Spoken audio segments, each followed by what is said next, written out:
இன்றைக்கி கஸ்டமர் ஒருத்தர் கால் பண்ணியிருந்தாருங்க. AC cooling வரல, கம்மியாக இருக்குப்பா அப்படின்னு சொல்லியிருந்தாரு. போய் செக் பண்ணி பார்த்தா ஃபுல்லாக டஸ்ட்டுங்க. கஸ்டமர் சொல்லியாச்சு, சார் ஃபுல்லாக இறக்கி ஃபுல் சர்வீஸ் சார் பண்ணணும் அப்படின்னு சொன்னது. கஸ்டமர் ஓகே சொல்லிட்டாங்க. காயில் பாருங்களாம் எவ்வளோ டஸ்ட் இருக்குது பாருங்களாம். காயில் இவ்வளோ டஸ்ட் இருந்தால் எப்படிங்க த்ரோ வரும்? ஃபுல்லாக பிளாக்கு காயில். 4 வருஷம் வரும் சர்வீஸ் பண்ணி. மேலே அப்படியே கேஸ் லாக் பண்ண ஆரம்பிச்சிச்சுங்க. ஃபஸ்ட்டு ஓட்டர் லாக் பண்ணணும், அதுக்கப்புறமேட்டா வந்து ஆஃப் லாக் பண்ணணும் மேலே.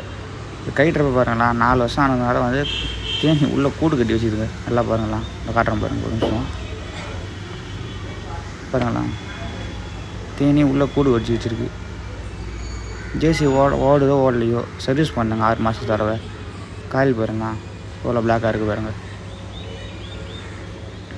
ஃபுல்லாக பிளாக்கு. இப்போ கழுவிட்டுக்கு அப்புறம் பாருங்களாம், காட்டுறேன் எப்படி இருக்குன்னு பாருங்களாம். அவ்வளோதான், ஃபுல்லாக இப்போ கழுவ ஆரம்பிச்சிச்சுங்க.